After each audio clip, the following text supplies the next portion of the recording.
Hello नमस्कार श्री स्वामी समर्थ। स्वागत आहे तुम्हा सगळ्यांचं माझ्या यूट्यूब चॅनलवरती। आजचा दिवस तुम्हा सर्वांना खूप छान सुखाचा आणि आनंदाचा जाऊ देत हीच मी स्वामींच्या चरणी प्रार्थना करते आणि आजच्या व्हिडिओला सुरुवात करते। पण त्या अगोदर तुम्ही माझ्या चॅनलवरती जर नवीन असाल तर चॅनलला सबस्क्राइब नक्की करा। त्याचबरोबर कमेंटमध्ये श्री स्वामी समर्थ लिहायला अजिबात विसरू नका। 26 मे वार आहे रविवार आणि आज आलेली आहे वैशाख महिन्यातील संकष्टी चतुर्थी। प्रत्येक महिन्यामध्ये चतुर्थी येत असते आणि प्रत्येक चतुर्थीचं महत्त्व हे सुद्धा वेगवेगळं असतं। वैशाख महिन्यात येणाऱ्या चतुर्थीला एकदंत संकष्ट चतुर्थी असं म्हटलं जातं। या दिवशी व्रत करून बाप्पांची उपासना, सेवा आणि उपाय हे केले जातात। संकष्टी व्रत करून गणेशाची आराधना केल्यामुळे सर्व संकट दूर होतात आणि श्री गणेशाच्या आशीर्वादाने भक्तांच्या सर्व इच्छा मनोकामना या सुद्धा पूर्ण होत असतात। आयुष्यामध्ये पॉझिटिव्हिटी वाढते आणि सर्व कार्य कोणत्याही अडथळेशिवाय पूर्ण होत असतात। श्री गणेशाच्या आशीर्वादाने आपल्याला प्रत्येक कामामध्ये यश मिळत असतं आणि त्यामुळे या दिवशी व्रत हे केलं जातं।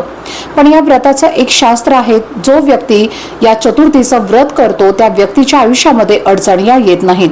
पण हे व्रत संध्याकाळी चंद्राची पूजा करूनच सोडलं जातं, तरच या व्रताचं आपल्याला फळ हे मिळत असतं। जर आपण दिवसभर व्रत केलं असेल आणि चंद्राची पूजा न करता जर आपण हे व्रत सोडून दिलं तर त्या व्रताचं आपल्याला कोणत्याही प्रकारचं फळ हे प्राप्त होत नाही। खास करून आई वडिलांनी हे जर व्रत केलं असेल तर त्याचा फायदा हा त्यांच्या मुलांना होत असतो आणि त्यांना स्वतःला सुद्धा होत असतो। त्यामुळे मुलांची बुद्धी तल्लख होत असते आणि मुलांवरती कोणत्याही प्रकारचं संकट विघ्न येत नाही आणि म्हणूनच बऱ्याच ठिकाणी आई वडील हे आपल्या मुलाबाळांसाठी व्रत करत असतात। त्याचबरोबर या दिवशी काही उपाय सुद्धा केले जातात। तर आजच्या व्हिडिओमध्ये तुमच्यासोबत मी एक अतिशय प्रभावी असा उपाय शेअर करणार आहे। आज संध्याकाळी आपल्याला कापुरासोबत अशी एक वस्तू जाळायची आहे। ही वस्तू जाळल्यामुळे आपल्या घरातले दोष, अडचणी, भांडणं, दारिद्र्य, गरिबी नष्ट होऊन आपल्या घराची, मुलांची आणि पतीची अगदी भरभरून प्रगती होईल। आपल्या घरामध्ये सुख, शांती, समृद्धी नांदेल असा हा एक अतिशय प्रभावी उपाय तुमच्यासोबत मी आजच्या व्हिडिओमध्ये शेअर करणार आहे। त्यामुळे व्हिडिओ हा स्किप न करता शेवटपर्यंत नक्की पहा, जेणेकरून तुमच्यापर्यंत योग्य ती माहिती पोहोचेल। आणि तुम्ही माझ्या चॅनलवरती जर नवीन असाल तर असेच माहितीपूर्ण व्हिडिओ पाहण्यासाठी चॅनलला पण लगेचच सबस्क्राइब करा आणि बेल आयकॉनला पण प्रेस करा, म्हणजे मी जेव्हा कधीही नवीन व्हिडिओज अपलोड करेन त्याचं नोटिफिकेशन सर्वात आधी तुम्हाला मिळेल आणि तुमचा एकही व्हिडिओ हा मिस होणार नाही। तर पहा, हा उपाय आज आपल्या घरामध्ये संध्याकाळी करायचा आहे। संध्याकाळी 6 वाजल्यापासून ते रात्री 12 वाजेपर्यंत तुम्ही हा उपाय केव्हाही करू शकता। आपल्या घरामध्येच हा उपाय करायचा आहे। चतुर्थी ही गणपती बाप्पांना समर्पित असते आणि गणपती बाप्पा हे विघ्नहर्ता, संकटांचा नाश करणारे देवता म्हणून ओळखले जातात। विद्येचे देवता, ज्ञान देणारे ज्ञानदेवता म्हणून सुद्धा आपण बाप्पांना ओळखत असतो आणि म्हणूनच या दिवशी काही उपाय आपल्या घरामध्ये करायचे असतात। तर आपल्या सर्व संकट, अडचणी आणि जे काही विघ्न आहेत तर ते यामुळे संपूर्णपणे नष्ट होत असतात। आपल्या घरामध्ये जर वारंवार अडचणी येत असतील, मग त्या अडचणी कोणत्याही प्रकारच्या असू शकतात, जसं की पैशांच्या अडचणी असतील, असे काही महत्त्वाचं काम तुमचं जर एखादं पूर्ण होत नसेल आणि एकामागून एक काही ना काही तुमच्या घरावरती संकट येत असतील, सतत तुम्हाला काही ना काही गोष्टींना सामोरं जावं लागत असेल, अडचणी यासारख्या समस्या दूर होण्यासाठी हा उपाय अतिशय प्रभावी मानला जातो। घरामध्ये नवरा बायकोचं भांडण होत असेल किंवा मुलांचं आईचं भांडण होत असेल, वडिलांचं मुलांचं भांडण होत असेल, तर यासारख्या समस्या दूर करण्यासाठी सुद्धा हा उपाय अतिशय प्रभावी मानला जातो। त्याचबरोबर हा उपाय तुम्ही तुमच्या घरामध्ये केला तर तुमच्या घराची प्रगती कोणीही थांबवू शकणार नाही।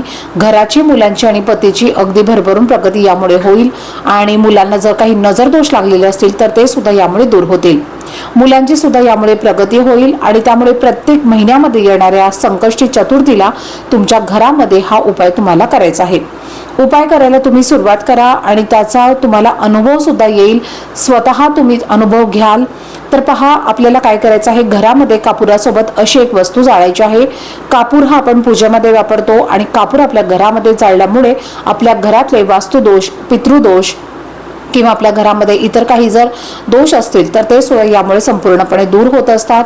जेव्हा आपण आपल्या घरामध्ये पूजा करत असतो तेव्हा कापूर हा आपण जाळतच असतो।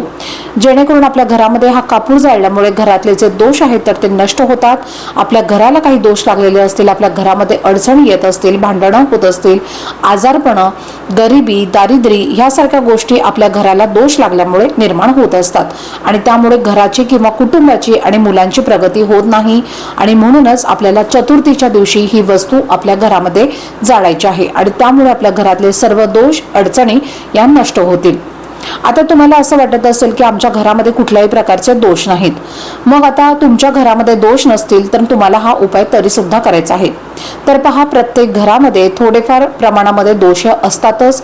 आता आपण जेव्हा आपल्या घरामध्ये नेहमी बोलत असतो तेव्हा बऱ्याच वेळेला आपल्या तोंडातनं कळत न कळत किंवा रागाच्या भरात अपशब्द सुद्धा बाहेर पडत असतात. आणि अशा वेळेला आपल्या घरामध्ये वास्तुदेवता असते आणि ती जेव्हा आपण वाईट शब्द बोलतो तेव्हा तथास्तु म्हणते आणि जेव्हा आपण चांगले शब्द बोलतो तेव्हाही तथास्तु म्हणत असते. आणि त्यामुळे आपल्या घरामध्ये आपण चांगलेच बोलतो असं नाही. तर पहा, चांगलं बोलण्याचा नेहमी प्रयत्न करा. पण कधी कधी घरामध्ये वाद होतात, विवाद होतात आणि तेव्हा आपल्या तोंडातनं अपशब्द हे बाहेर पडत असतात आणि तेच दोष आपल्या घरामध्ये तयार होत असतात. तर बघा, तेच दोष आपल्या घरातल्या मुलाबाळांना लागतात, घराला लागतात आणि त्यामुळे अनेक प्रकारच्या समस्यांना आपल्याला सामोरं जावं लागतं. घरामध्ये अडीअडचणी वाढत जातात. तर हा उपाय तुम्हाला आज संध्याकाळी करायचा आहे. आता उपाय सांगितल्याप्रमाणे संध्याकाळी 6 नंतर ते तुम्ही रात्री 8 ते 12 वाजेपर्यंत करण्याचा जास्तीत जास्त प्रयत्न करायचा आहे. हा उपाय तुम्हाला तुमच्या देवघरासमोरच बसून करायचा आहे. त्यासाठी तुम्हाला एक प्लेट घ्यायची आहे. त्या प्लेटमध्ये तुम्हाला एक खोबऱ्याची वाटी ठेवायची आहे. अख्खं खोबऱ्याची वाटी असेल तर ती तुम्ही घ्या. जर तुमच्याकडे अख्ख्या खोबऱ्याची वाटी नसेल तर तुम्ही तुकडा सुद्धा खोबऱ्याचा घेतला तरीही चालेल. यानंतर या खोबऱ्याच्या तुकड्यावरती तुम्हाला 3 भीमसेनी कापराच्या वड्या ठेवायच्या आहेत. भीमसेनी कापूर जर तुमच्याकडे नसेल तर इतर कोणताही कापूर घेतला तरीही चालेल. यानंतर 2 अखंड लवंगा तुम्हाला घ्यायच्या आहेत. तुटलेल्या फुटलेल्या लवंगा घ्यायच्या नाही आहेत. छान अखंड अशा पाहून ज्या लवंगांना फूल असतं अशा लवंगा तुम्हाला घ्यायच्या आहेत. 2 लवंगा तुम्हाला घेतल्यानंतर तुमच्या घरामध्ये जी लहान मुलं आहेत किंवा तुमच्या घरामध्ये जी तरुण मुलं आहेत तर त्या सर्वांवरनं तुम्हाला सर्वप्रथम या लवंगा उतरवून घ्यायच्या आहेत. घरामध्ये तुमच्या जर आजारी व्यक्ती असेल तर त्या व्यक्तीवरनं सुद्धा या 2 लवंगा उतरवून घ्यायच्या आहेत आणि यानंतर या 2 लवंगा तुम्हाला तुमच्या या 3 कापरांच्या वड्यावरती ठेवायच्या आहेत. यानंतर या 2 वस्तू तुम्हाला खोबऱ्याच्या वाटीमध्ये किंवा खोबऱ्याच्या तुकड्यावरती ठेवायच्या आहेत आणि यानंतर तुम्हाला या तुमच्या देवघरामध्ये प्रज्वलित करायच्या आहेत. प्रज्वलित केल्यानंतर हे कापराचं भांड किंवा ही जी कापराची प्लेट आहे तर ती तुम्हाला उचलायची आहे. संपूर्ण घरामध्ये तुम्हाला फिरवायची आहे आणि ह्या कापूर तुमच्या घरामध्ये तुम्ही फिरवत असताना तुम्हाला तुमच्या मनामध्ये सकारात्मकता ठेवायची आहे, म्हणजे चांगले विचार तुम्हाला ठेवायचे आहेत.